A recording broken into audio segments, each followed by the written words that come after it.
Hello everyone, welcome back to another episode of r/PettyRevenge. In today's episode, an egocentric actress was mean to me at a party, so I told her I was a movie producer before leaving. Coworker gloated about having access to the airport lounge when we didn't.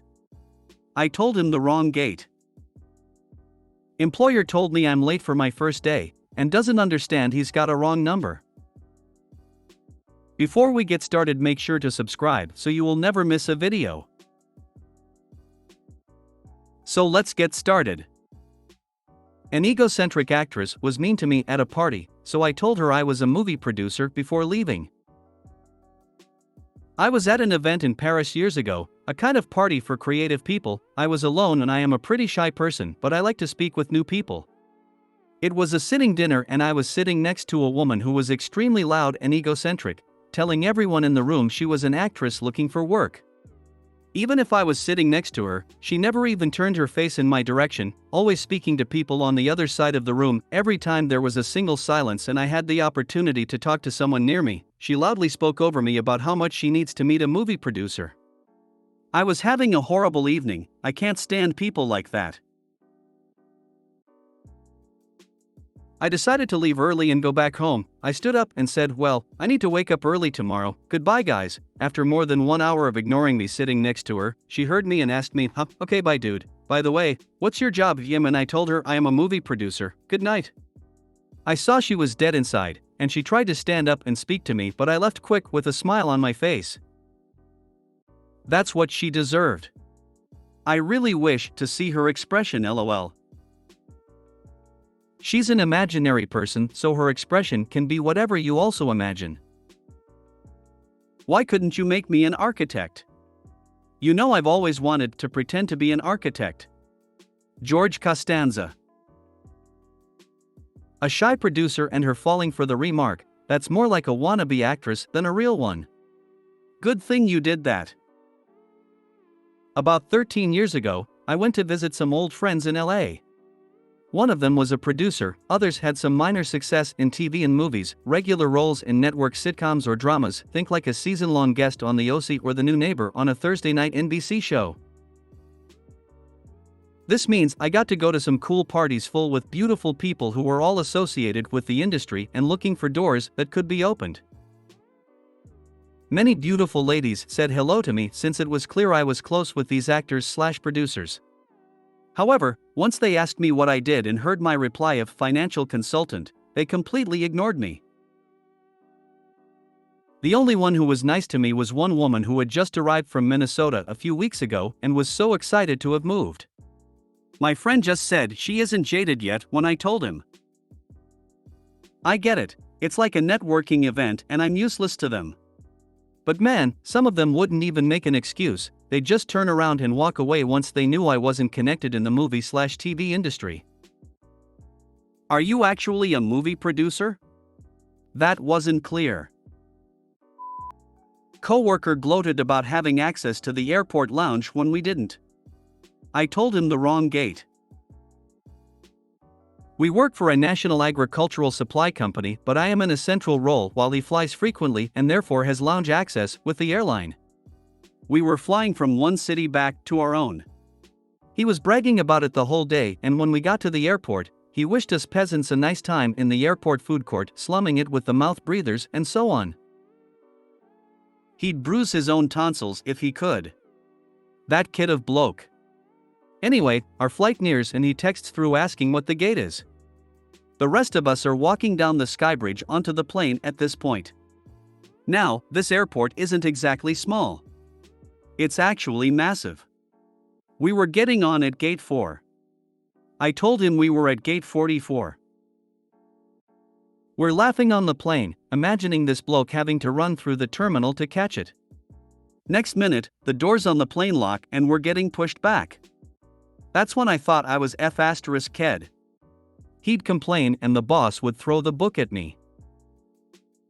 He texts, "Hey, where are you guys?" And I told him we're taxiing down the runway and that we tried holding the plane for him and the bloke just explodes. I put my phone on airplane mode and breathe out. When we land, he's blown up my phone and I've got a missed call from my boss. I call my boss back and say I accidentally pushed for twice and he just laughed and reckons he would have paid big money to see old mate's meltdown. Anyway, it ruined his day. He had to pay for his own ticket home and now I think my life is in danger. LOL. Too lazy to look up at one of the screens all over the airport to find the gate number, he can't blame anyone but himself. Gold. Whoops, fat finger mistake. Also, just putting this out there, as someone with airline status, lounges are really not that big of a deal.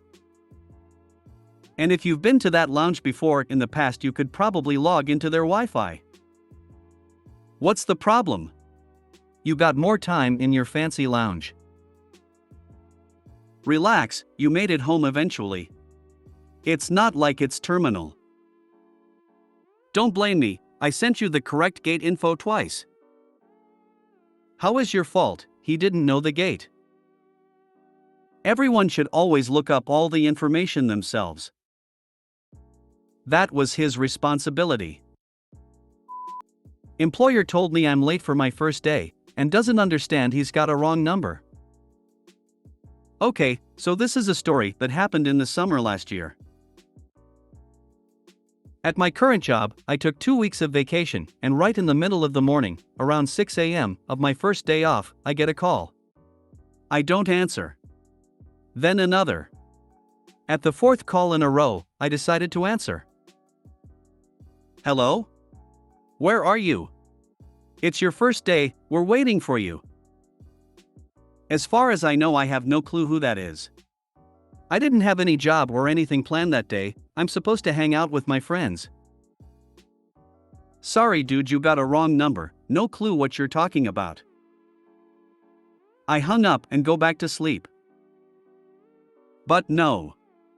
That asshole called me 2 more times in the next hour. He left a message saying young people are lazy and he can't believe I lied to him after a great interview. He ends up calling again, I picked the phone. I know this will be the last time I'll deal with him.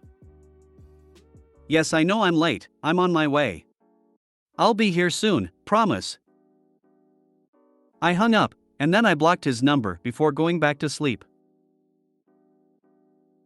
Like seriously, I can't believe the first time I told him that it was a wrong number wasn't enough. I'm pretty lucky to have an above average employer back then, and still now, but some places must really sucks. I later checked his phone number and matched it with a store on Google Maps, which was 2 hours from me.